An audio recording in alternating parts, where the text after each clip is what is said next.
So I'd like to share with you 3 spiritual stories about cannabis and my use of cannabis as it pertains to spiritual awakening, to knowing thyself, to spirituality for badasses, to the whole spiritual process. Story number 1 is this.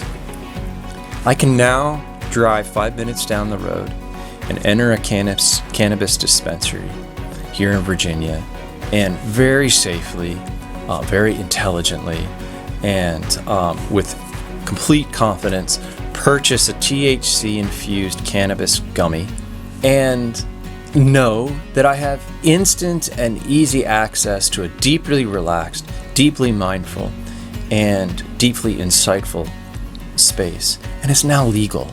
And there's such relief in that. You know, that I can go down the road, I can purchase this thing, and I can do this thing, and then I can go sit on after a long day of work, I can go sit on my deck at night, listen to the crickets, and deeply relax into this space.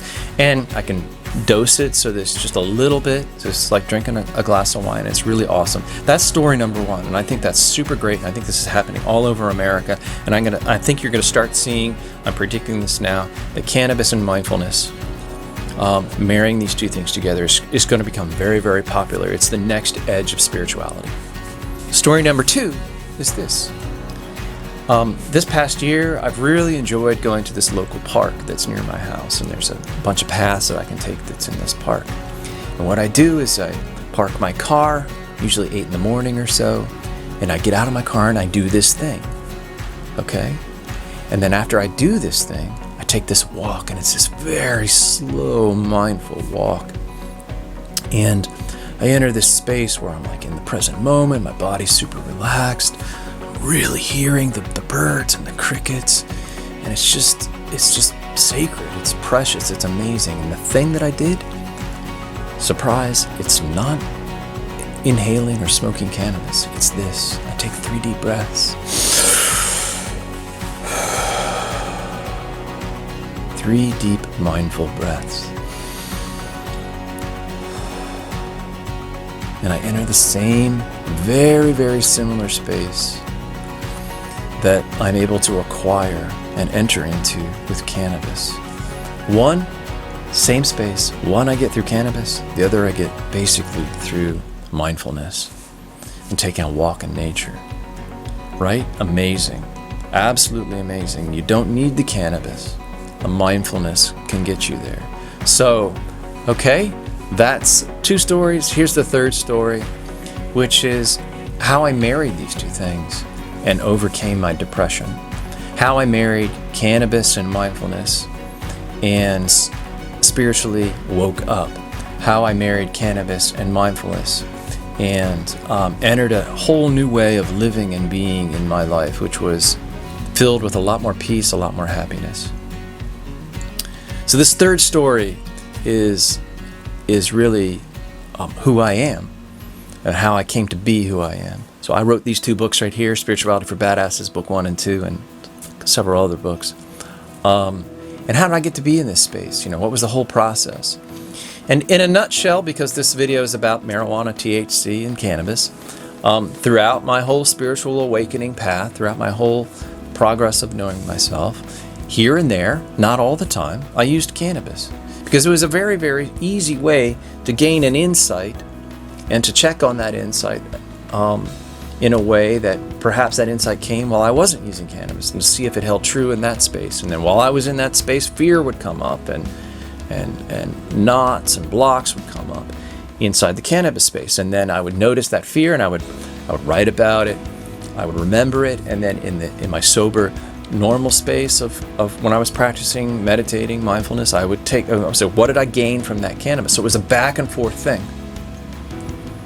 I would have insights on cannabis and insights off of cannabis. So it just became a gentle weaving process. And I was never, again, I wasn't using cannabis every day. It was, during the height of my process, it was like maybe once a month, somewhere in that neighborhood. And it was just super beneficial to actually have access to the super relaxed state the cannabis produces. You're more in touch with your body, you're more in touch with emotions, you're more in touch with the thought process and the ego and the mind. You can see it, you're witnessing it, right? And you're alert because your heart rate goes up when you smoke cannabis. The whole package was just a really, really beautiful way to like just, okay, I don't want to fuck around. I just want to go right to it. And it was beneficial and helpful. In the end, your realization, your aha moment, the big one, it can't be dependent upon cannabis. We can't be stoned all the time. That's not what this is about. We want it only to support your process. We want it only to be a tool for you. The real king here is mindful self-awareness. The real king is awakened, mindful self-awareness. The king is know thyself. That's the king. And once that happens, like I said earlier, all I need is 3 deep breaths and a walk in the woods, or a conversation that's really genuine with a good friend or a student, or to be in some sacred place. That's all I need. I don't need cannabis. I'm not dependent upon cannabis. But it can be a really powerful tool. And that's why I wanted to share this video with you. And I hope it's helped. I hope these 3 stories about cannabis